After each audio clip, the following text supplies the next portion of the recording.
शहर की ताज़ा तरीन व खास खबरों के लिए अमरावती मंडल न्यूज़ चैनल को सब्सक्राइब करें तथा बेल आइकन को जरूर दबाएं।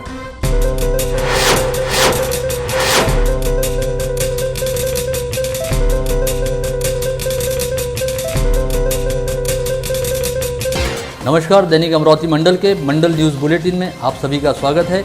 आइए पेश करते हैं आज की कुछ खास खबरें।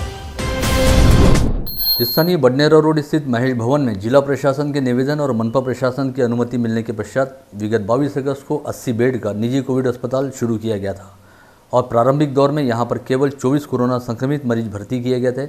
बाद में शहर सहित जिले में कोरोना संक्रमितों की संख्या लगातार बढ़ती देख महेश भवन में शुरू किए गए कोविड अस्पताल में मरीजों को भर्ती करने हेतु बेड की संख्या बढ़ानी शुरू की गई। ऐसे में इस समय महेश भवन के कोविड अस्पताल में कुल 140 बेड की व्यवस्था उपलब्ध है, जो शहर के तमाम निजी कोविड अस्पतालों में अब तक की सर्वाधिक बेड संख्या है।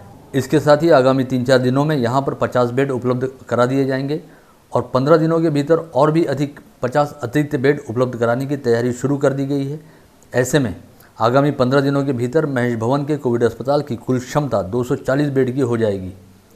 इस आशय की जानकारी शहर के ख्यातनाम समाज सेवी तथा महेश सेवा समिति के संचालक एडवोकेट RB अटल द्वारा दी गई है। 140 बेड की क्षमता रहने वाला महेश भवन में शुरू किया गया कोविड अस्पताल इस समय शहर से जिले का सबसे बड़ा निजी कोविड हॉस्पिटल है। साथ ही यहां पर आगामी 15 दिनों के भीतर इस अस्पताल में मरीजों के लिए 100 अतिरिक्त बेड उपलब्ध करा दिए जाएंगे। ऐसे में यह अपने आप में पहला और अकेला ऐसा निजी कोविड अस्पताल होगा जहां पर कोरोना संक्रमित मरीजों को भर्ती करने के लिए एक साथ 240 बेड की व्यवस्था उपलब्ध होगी। विगत दिनों स्थानीय हिंदू स्मशान संस्था द्वारा संचालित हिंदू स्मशान भूमि मोक्षधाम में गैस शवदाहिनी प्रकल्प के 2 में से 1 यूनिट में कुछ तकनीकी दिक्कतें आ गई थी और वह यूनिट बंद पड़ गया था। ऐसे में हिंदू स्मशान भूमि में पार्थिव शरीरों, विशेषकर कोरोना संक्रमण की वजह से मृत होने वाले लोगों के शवों का दाह संस्कार करने में काफ़ी दिक्कतों का सामना करना पड़ रहा था। यहाँ पर दाह संस्कार हेतु शवों की कतारें लगनी शुरू हो गई थी, लेकिन अब गैस शवदाहिनी प्रकल्प के 1 यूनिट में आई तकनीकी गड़बड़ी को दुरुस्त कर लिया गया है और दोनों यूनिट के जरिए शवों के दाह संस्कार का काम शुरू हो गया है। इस आशय की जानकारी हिंदू स्मशान भूमि संस्था के अध्यक्ष एडवोकेट RB अटल द्वारा दी गई है। इस बारे में दैनिक अमरावती मंडल के साथ विशेष तौर पर बातचीत करते हुए एडवोकेट RB अटल ने बताया कि इस समय विपरीत हालात रहने के बावजूद मोक्षधाम के कर्मचारी जिस समर्पित भाव से अपनी जिम्मेदारी को निभा रहे हैं वह तारीफ़े काबिल है।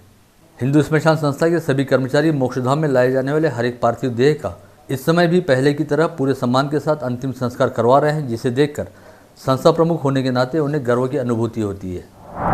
इस समय जहां एक और जिला प्रशासन, पुलिस महकमा और स्वास्थ्य विभाग द्वारा कोरोना संक्रमण के खिलाफ अपनी पूरी ताकत झोंकी जा रही है, वहीं दूसरी ओर शहर सहित जिले की सड़कों पर नज़ारा कुछ ऐसा है मानो कोरोना का संक्रमण पूरी तरह से खत्म हो गया हो। लोग बाग बड़े बेफिक्र और लापरवाह ढंग से बिना मास्क पहने ही घरों से बाहर निकल रहे हैं और व्यापारिक क्षेत्रों सहित सार्वजनिक स्थलों पर इन दिनों जबरदस्त भीड़भाड़ का आलम दिखाई दे रहा है। शायद यह भी एक वजह है कि इन दिनों कोरोना संक्रमण काफ़ी तेज़ रफ्तार से फैलने लगा है और कोरोना संक्रमितों की संख्या में बड़ी तेज़ी से इजाफा होने लगा है। ऐसे में जिला प्रशासन और स्वास्थ्य महकमे पर काम का बोझ लगातार बढ़ता जा रहा है, जिसके मद्देनज़र जिला प्रशासन ने अब कोरोना प्रतिबंधात्मक नियमों व निर्देशों का उल्लंघन करने वाले लोगों के साथ सख्ती से निपटने का मन बना लिया है। जिलाधीश शैलेश नवाल ने पुलिस विभाग व स्वास्थ्य महकमे को कड़े निर्देश जारी किए हैं कि सड़कों पर बिना मास्क पहने घूमते दिखाई देने वाले लोगों के खिलाफ कड़ी कानूनी व दंडात्मक कार्रवाई की जाए। इसके साथ ही अब जिला प्रशासन के अधिकारियों व कर्मचारियों का समावेश रहने वाले विशेष पथक तैयार किए जा रहे हैं, जिनके द्वारा बिना मास्क पहने घूमने वाले लोगों के खिलाफ कड़ी व दंडात्मक कार्रवाई की जाएगी। विद्यापीठ अनुदान आयोग द्वारा वर्ष 2020-2021 के शैक्षणिक सत्र हेतु पदवी व पदव्युत्तर पाठ्यक्रमों की नई समय सारणी घोषित की गई है, जिसके अनुसार प्रथम वर्ष के लिए शैक्षणिक वर्ष 1 नवंबर 2020 से शुरू होकर 29 अगस्त 2021 को खत्म होगा, जिसमें दीपावली और गर्मी की छुट्टियों को कम किया गया है। विद्यापीठ अनुदान आयोग द्वारा इससे पहले भी 2 बार शैक्षणिक वर्ष शुरू करने के संदर्भ में मार्गदर्शक निर्देश जारी किए जा चुके हैं, लेकिन कोरोना के लगातार बढ़ते संक्रमण की वजह से इन पर अमल करना संभव नहीं हो पाया। ऐसे में अब UGC द्वारा नई समय सारणी घोषित की गई है, जिसके अनुसार आगामी 31 अक्टूबर तक प्रथम वर्ष की प्रवेश प्रक्रिया पूर्ण करनी होगी और पहला सेमेस्टर 1 नवंबर से 4 अप्रैल के बीच पूरा करना होगा।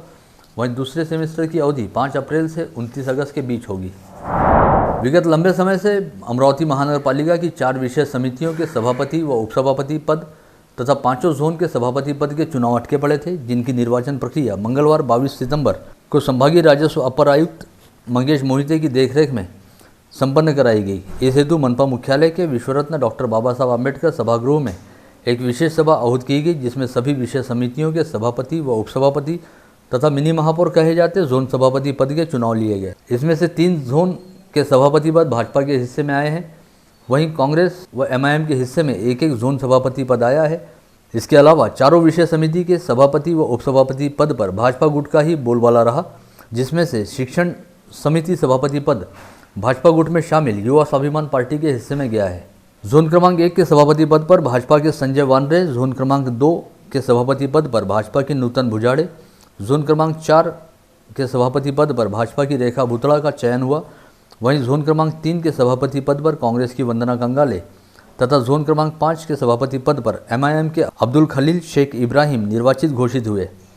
इसके अलावा मनपा की चारों विषय समितियों में भाजपा का स्पष्ट बहुमत रहने के चलते चारों विषय समितियों के सभापति व उपसभापति पद पर भाजपा गुट के पार्षदों का निर्वाचित होना पहले से तय था, जिसमें विधि समिति सभापति पद पर भाजपा के प्रणीत सोनी व उपसभापति पद पर भाजपा की वंदना मंडके, शहर सुधार समिति के सभापति पद पर भाजपा के अजय गोंडा ने व उपसभापति पद पर भाजपा की सुचिता बिरे, शिक्षा समिति सभापति पद पर भाजपा में शामिल रहने वाले युवा स्वाभिमान पार्टी के आशीष गावंडे व उपसभापति पद पर भाजपा की स्वाति जावरे तथा महिला व बाल कल्याण समिति सभापति पद पर भाजपा की सुनंदा खरट व उपसभापति पद पर भाजपा की माधुरी ठाकरे का निर्विरोध चयन हुआ।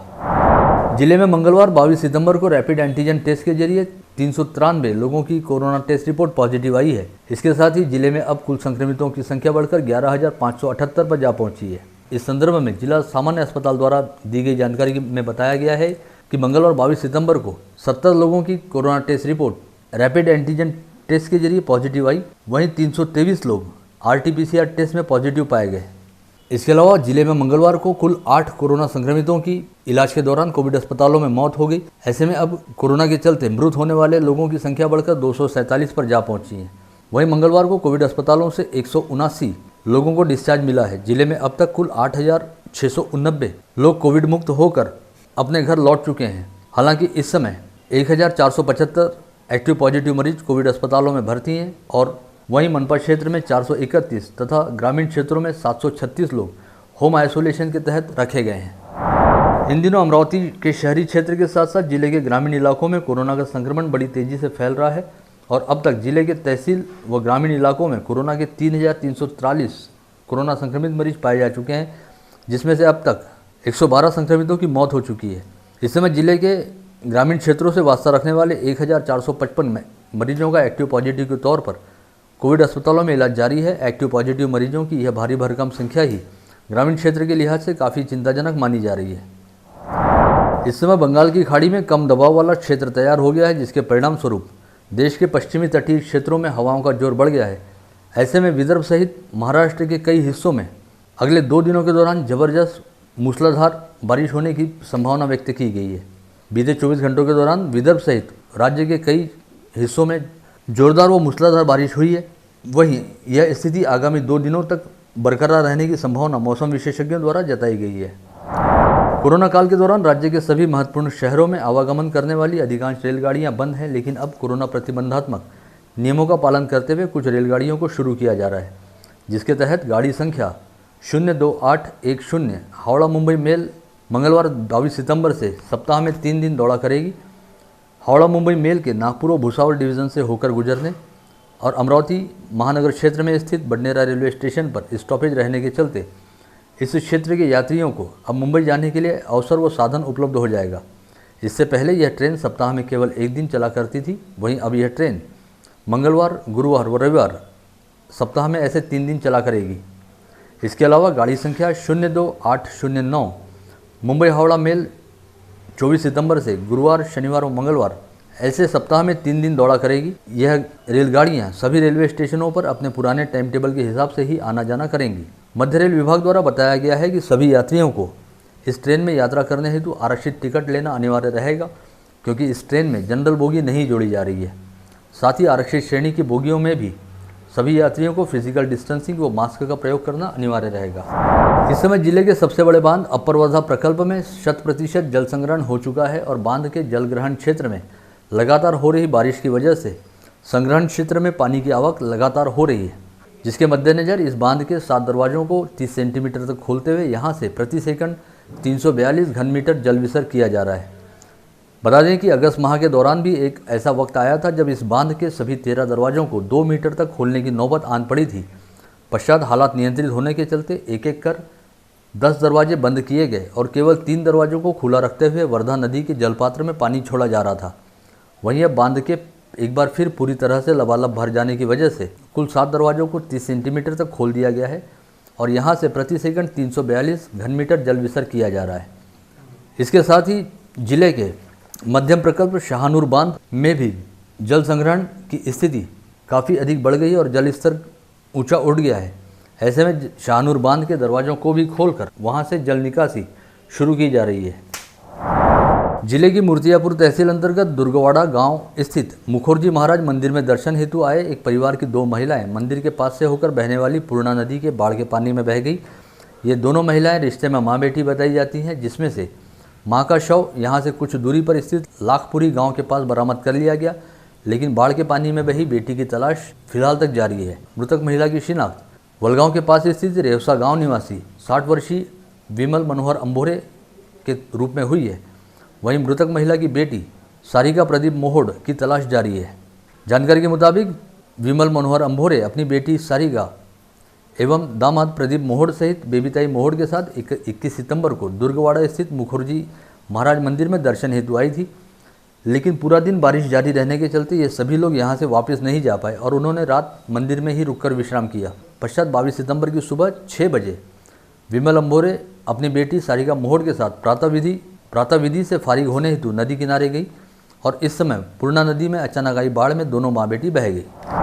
धामनगांव रेलवे के दत्तापुर पुलिस थाना क्षेत्र के परसोड़ी गांव में मानसिक रूप से बीमार सिरफिरे युवक धम्मदीप रामकृष्ण काले ने अपने पिता रामकृष्ण लक्ष्मण काले के सिर पर पत्थर के सिलबट्टे से जोरदार प्रहार किया और वह लगातार अपने पिता के सिर पर 1 घंटे तक मारता रहा, जिससे पिता की घटनास्थल पर ही मौत हो गई। यह सनसनीखेज घटना मंगलवार की सुबह 7 बजे के दरमियान घटित हुई। पता चला है कि मृतक रामकृष्ण काले अपने बीमार बेटे को आज ही इलाज के लिए नागपुर ले जाने वाले थे। इस घटना का पता चलते ही पुलिस ने आरोपी पुत्र धम्मदीप काले को गिरफ्तार कर लिया है। धामनगांव रेलवे तहसील अंतर्गत वाठोड़ा गांव में बीती शाम जलयुक्त शिवार योजना के नाले में तैरने हेतु गए 2 बालक पानी में डूब गए, जिसमें से योगेश सतीश सलामे नामक बालक की लाश घटनास्थल से कुछ दूरी पर बरामद हुई। पश्चात दूसरे बालक की लाश मंगलवार की सुबह 7 बजे बरामद हो पाई है। पुलिस ने घटनास्थल का पंचनामा करते हुए लाश को पोस्टमार्टम के लिए रवाना किया है। स्थानीय महानगर पालिका द्वारा निजी शौचालय घोटाला मामले को लेकर सिटी कोतवाली पुलिस थाने में दर्ज कराई गई शिकायत के नामजद आरोपी अनूप भगवान सारवान तथा संदीप सुरेश रायकवार को स्थानीय आर्थिक अपराध शाखा द्वारा एक बार फिर सोमवार 21 सितंबर की शाम को गिरफ्तार किया गया और उनकी मेडिकल व कोविड जांच कराने के बाद दोनों आरोपियों को मंगलवार 22 सितंबर को स्थानीय अदालत में पेश किया गया, जहां से अदालत ने इन दोनों आरोपियों को आगामी 25 सितंबर तक पुलिस कस्टडी रिमांड में रखने का आदेश जारी किया है। बता दें कि इन दोनों आरोपियों को इससे पहले भी आर्थिक अपराध शाखा द्वारा एक बार गिरफ्तार किया गया था और पुलिस कस्टडी रिमांड में रखते हुए पूछताछ की गई थी। इन दोनों आरोपियों द्वारा दी गई जानकारी के आधार पर ही इस मामले के मास्टरमाइंड योगेश कावरे को गिरफ्तार करने में आर्थिक अपराध शाखा पुलिस सफल रही थी। वहीं अब एक बार फिर इस मामले में पूछताछ हेतु इन दोनों आरोपियों को गिरफ्तार किया गया है। रासेगांव निवासी विदर्भ भूषण गायनाचार्य निवृत्ति महाराज नवलकर ने आज एक पत्रकार परिषद के माध्यम से इंसाफ की गुहार लगाते हुए कहा कि माता पिता को घर से बाहर निकालने की झूठी खबर फैलाकर उन्हें नाहक बदनाम किया जा रहा है, जबकि उनके खुद के द्वारा बनाए गए मकान पर उनके पिता ने जबरन कब्जा कर लिया है और वे अदालत के आदेश को भी नहीं मान रहे हैं। ऐसे में उन्होंने पुलिस थाने में अपनी शिकायत दर्ज कराई है और उनकी जान को खतरा है। इस पत्रकार परिषद में निवृत्ति महाराज के साथ उनकी पत्नी शीतल नवलकर व नीलेश गुर्डे भी उपस्थित थे। बडनेरा से कुंडेश्वर मार्ग पर संगम नीलकंठ गजबीये रोशन दिलीप बंसोड़ तथा एक अन्य युवक ने वहां से गुजर रहे लोगों को चाकू का धाक दिखाते हुए एक के बाद एक 3 लोगों को लूट लिया। इस समय शुभम बांडाबूचे नामक युवक ने इन तीनों युवकों का विरोध करते हुए चीख पुकार मचाई, जिसकी आवाज़ सुनकर आसपास काम कर रहे गांववासियों ने तुरंत सहायता के लिए दौड़ते हुए उन लुटेरों को पकड़कर उनकी जमकर पिटाई की और उसके बाद 2 आरोपियों को पकड़कर बडनेरा पुलिस के हवाले कर दिया गया। वहीं पुलिस तीसरे आरोपी की तलाश कर रही है। नागपुर से वर्धा रोड पर खापरी स्थित हिंदुस्तान पेट्रोलियम कंपनी के सामने 450 गैस सिलेंडर लदे हुए खड़े ट्रक को लेकर फरार हो जाने वाले चोर को बेलतरोड़ी पुलिस ने जाम शहर में गिरफ्तार किया है। इस चोर का नाम अमरावती के रतनगंज परिसर निवासी कैलाश बाबूलाल राठौड़ बताया जाता है। इस चोर को गिरफ्तार करने के साथ ही पुलिस ने उसके द्वारा चुराए गए ट्रक और ट्रक में लदे 450 गैस सिलेंडरों को बरामद करने में सफलता हासिल की है। इस बारे में मिली जानकारी के मुताबिक नागपुर के न्यू सूबेदार लेआउट परिसर निवासी नितिन मोहन राव बेलखोड़े की मालकी वाला GPS सुविधायुक्त ट्रक को लेकर राजेंद्र नामक ट्रक चालक HP कंपनी के खापरी स्थित डिपो में आया था और उसने ट्रक में 450 सिलेंडर लदवाए थे। इसी दौरान ट्रक चालक राजेंद्र को अपनी तबीयत बिगड़ती महसूस हुई और उसने इस बारे में ट्रक मालिक नितिन बेलखोड़े को जानकारी देते हुए ट्रक को डिपो के सामने ही खड़ा कर दिया और वह आराम करने हेतु अपने घर चला गया। इसी दौरान वहां पर 3 लोग पहुंचे और उन्होंने ट्रक का दरवाज़ा खोलने के साथ ही ट्रक में लगी GPS सिस्टम का वायर तोड़ दिया और वे ट्रक को लेकर चंद्रपुर की ओर रवाना हो गए।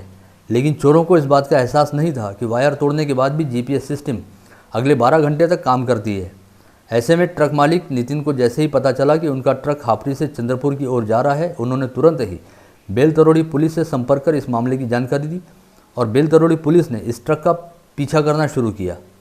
इसी दौरान यह ट्रक जाम शहर में रुका होने की जानकारी मिली, जिसके बाद पुलिस ने जाम में कैलाश राठौड़ नामक चोर को गिरफ्तार करने के साथ ही उसके कब्जे से ट्रक और ट्रक में लदे 450 सिलेंडर जब्त किए हैं।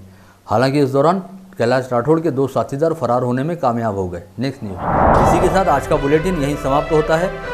कल दोबारा आप सभी से मुलाकात होगी ऐसे ही कुछ खास खबरों को लेकर। तब तक के लिए नमस्कार।